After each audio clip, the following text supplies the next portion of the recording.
In the following segment, the fight against modern-day slavery, how the battle has changed, and what the fight looks like. It's happening in all atmospheres. It's happening in schools. It's happening in churches. Sometimes we think the problem is that big that we don't have the skill, or there's nothing we can do really to solve them.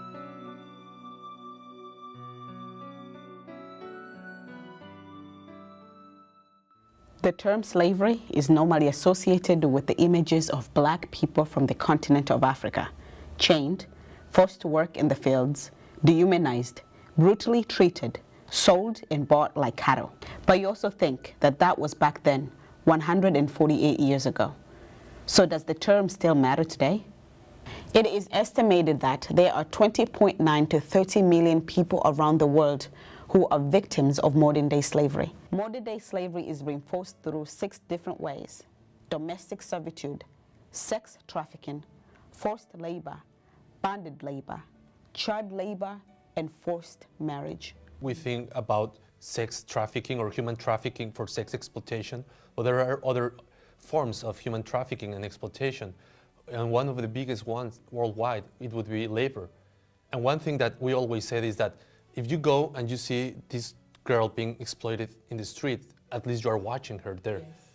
But people, you cannot see the kids that right now, even as we are talking, they are in factories, indoor, that no one is watching them and no one is raising their voice for them because they are invisible. So people hire children and women for cleaning and for cooks in their home. And what they often do is they tell a child from an indigenous village, like a native village, and oftentimes Spanish is their second language, that they could get a job in the city. And so when they go, they're promised education, they're promised being able to play, they're promised a life to send money.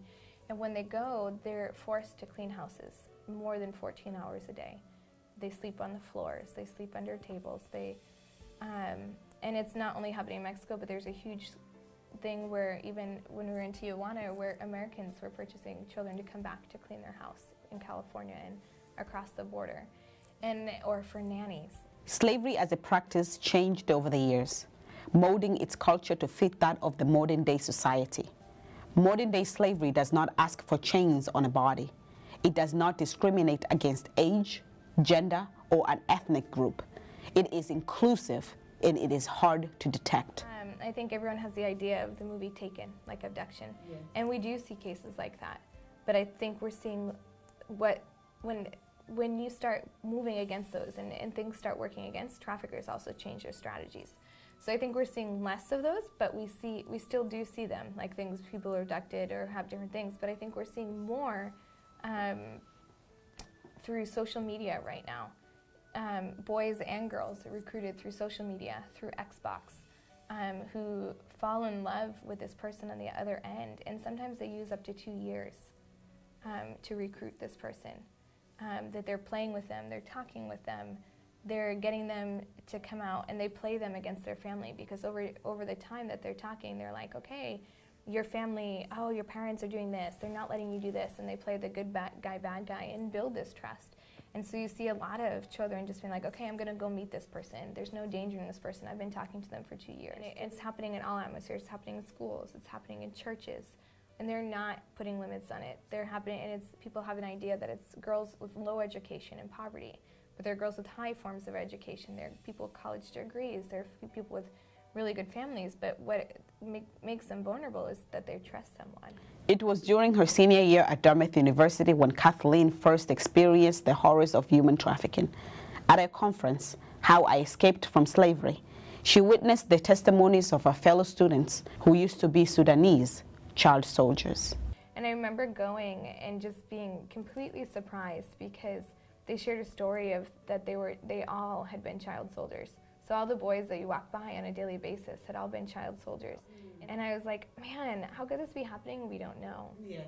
And I remember just going home and being like, trying to process it all and take it all in. And I remember thinking, well, maybe that's just happening there. However, her beliefs were proven wrong.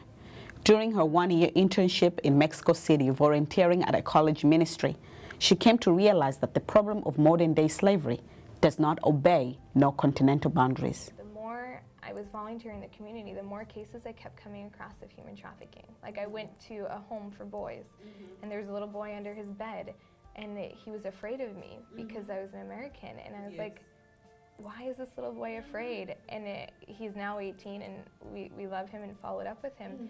But he had been sold in trafficking to American customers who came in, and that blew my mind. And then I was working the streets serving food, and I came across a woman who'd been in trafficking since she was 8 years old and now 32. But I was like, how is this happening and we don't know about it? But the more I started learning, the more my eyes started opening, and the more I could see cases of trafficking and realized these weren't isolated cases, that it was me who was isolated. Oscar, who was born and raised in Mexico, his journey towards the understanding on human trafficking was a bit different. He recalls the images of modern-day slavery as images that stood for nothing more than the way of life. At some point for me, watching a kid in the streets asking for money was just part of normal life. Yes. And I started realizing that there were some things that I get used to see, and I thought they were normal. This is where Kathleen and Oscar Delgado comes in the picture. The couple works for a nonprofit, El Paso de Vida, an organization whose mission is to fight modern-day slavery, also known as human trafficking. El Paso de Vida fights modern-day slavery through implementing and reinforcing prevention, intervention, and restoration programs. But in order to stop this, you have to start at the beginning, and that there is multiple steps and processes. And so what we've done is, as a team, and over the years, people growing, it went from being just, like, not just a safe home, because a safe home provides a lot for aftercare, but what does it look like to start to do prevention? Kathleen and Oscar lives in Mexico, fighting their battle on modern-day slavery. A big part of their work focuses on rescuing women out of the red light district in Mexico City. Red light districts in Mexico, we call them those places, those districts where the human trafficking, sex trade is happening in different sites. Is where the victims are getting there, is where the pimps bring them, but also is where the customers go and can purchase people. So a red light district are neighborhoods that you can go and you can purchase a person. Each one is different, and each one has a different culture. And so each one, it's sad, but they have a target market, just like a business. And so it's run different for different clients. So there are some where you just drive up in a car and they run it like a drive-through, and there are girls set up along the side of the street, and people go and drive through and pick what they want from their car. Each district approach a different profile of person for a different market. So there are some red light districts that you could buy a person for like $10. The duration time from when approaching the victim at a red light district to rescuing them to a safe house varies from a person to a person. Whether a victim would choose to go to the safe house is never guaranteed.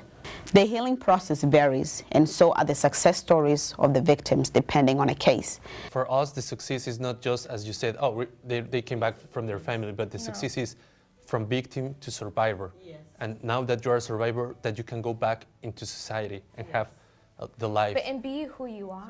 Each case is different and each process is different.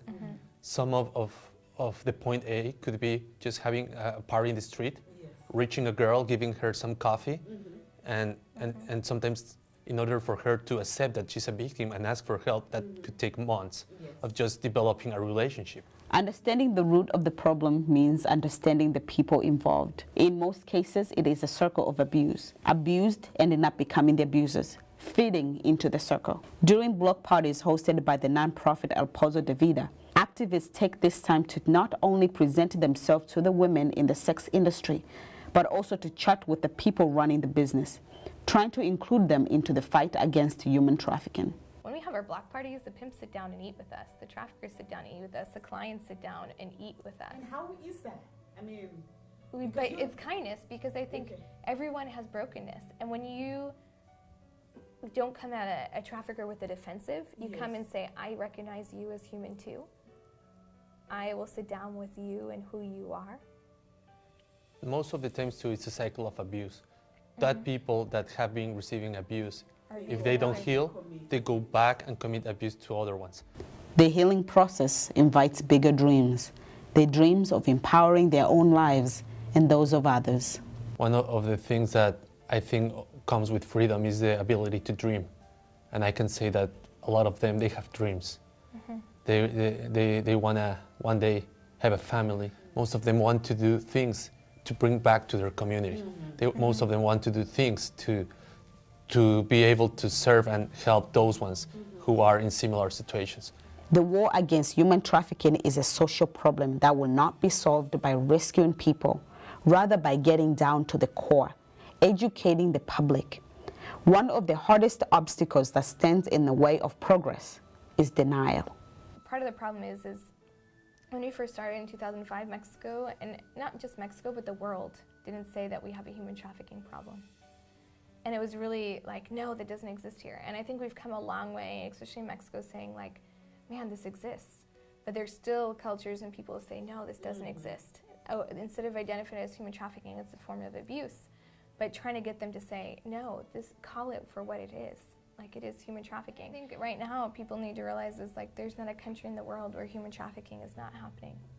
And that is in a report and statistic in June of 2015 from the US government, that there is not one country where there is not one form of trafficking happening. And so it is happening all across the world, but there's something we can do about it. We are always open to work together because the problem is big. And to be honest, we won't be able to go and reach everyone. And that's part of also why we are calling people to, if that's something that's in your heart, that it's something like you've been thinking, go and try to do something. Sometimes we think the problem is that big that we don't have the skill, or there's nothing we can do really to solve them.